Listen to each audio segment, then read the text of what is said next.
ख्रिस्त में प्यारे भाइयों और बहनों, आज माता कलीसिया धन्य कुंवारी मरियम का निष्कलंक हृदय का पर्व मना रही है।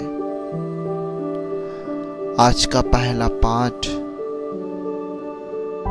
कुरिन्थियों के नाम संत पौलुस का दूसरा पत्र से लिया गया है। अध्याय 5 पद संख्या 15 से 21 तक। मसीह का प्रेम हमें प्रेरित करता है। मसीह सबों के लिए मरे, जिससे जो जीवित है वे अब से अपने लिए नहीं बल्कि उनके लिए जीवन बिताए जो उनके लिए मर गए और जी उठे हैं। इसलिए हम अब से किसी को भी दुनिया की दृष्टि से नहीं देखते। हमने मसीह को पहले दुनिया की दृष्टि से देखा, किंतु अब हम ऐसा नहीं करते। यदि कोई मसीह के साथ एक हो गया है तो वह नई सृष्टि बन गया है। यदि कोई मसीह के साथ एक हो गया है तो वह नई सृष्टि बन गया है। पुरानी बातें समाप्त हो गई है और सब कुछ नया हो गया है। यह सब ईश्वर ने किया है। उसने मसीह के द्वारा अपने से हमारा मेल कराया और इस मेल मिलाप का सेवा कार्य हम प्रेरितों को सौंपा है। इसका अर्थ यह है कि ईश्वर ने मनुष्यों के अपराध उनके खर्चे में ना लिखकर मसीह के द्वारा अपने साथ संसार का मेल कराया और हमें इस मेल मिलाप के संदेश का प्रचार सौंपा है। इसलिए हम मसीह के राजदूत हैं। मानो ईश्वर हमारे द्वारा आप लोगों से अनुरोध कर रहा हो। हम मसीह के नाम पर आपसे यह विनती करते हैं कि आप लोग ईश्वर से मेल कर लें। मसीह का कोई पाप नहीं था, फिर भी ईश्वर ने हमारे कल्याण के लिए उन्हें पाप का भागी बनाया, जिससे हम उनके द्वारा ईश्वर की पवित्रता के भागी बन सके। समाचार संत लूकस के अनुसार अध्याय 2 पद संख्या 41 से 52 तक। जब यीशु 12 बरस के थे तो वे प्रथा के अनुसार पर्व के लिए यरूशलेम गए। पर्व समाप्त हुआ और वे लौट पड़े, परंतु बालक यीशु अपने माता पिता के अनजाने में यरूशलेम में रह गए।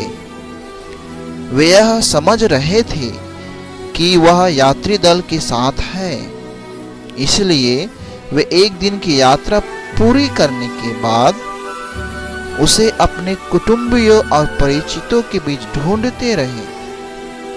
उन्होंने उसे नहीं पाया और वे उसे ढूंढते ढूंढते यरूशलेम लौटे। 3 दिनों बाद उन्होंने ईसा को मंदिर में शास्त्रियों के बीच बैठे उनकी बातें सुनते और उनसे प्रश्न करते पाया।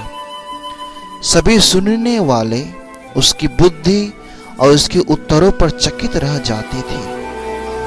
उसके माता पिता उसे देखकर अचंभे में पड़ गए और उसकी माता ने उनसे कहा, बेटा, तुमने हमारे साथ ऐसा क्यों किया? देखो तो तुम्हारे पिता और मैं दुखी होकर तुमको ढूंढते रहे हैं। उसने अपने माता पिता से कहा, मुझे ढूंढने की जरूरत क्या थी? क्या आप यह नहीं जानते थे कि मैं निश्चय ही अपने पिता के घर होऊंगा?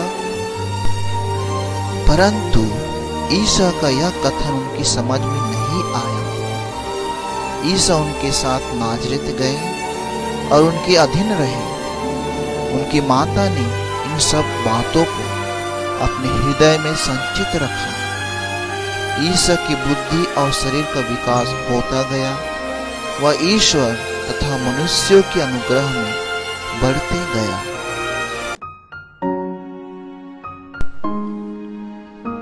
ख्रिस्त में प्यारे भाइयों और बहनों, हम लोगों की प्रार्थनाएं साधारण जनजीवन को प्रकट करती है, जिसमें विनम्रता झलकती है। इसलिए तो ईश्वर ने माता मरियम को अपना सर्वोत्तम घर बनाया था।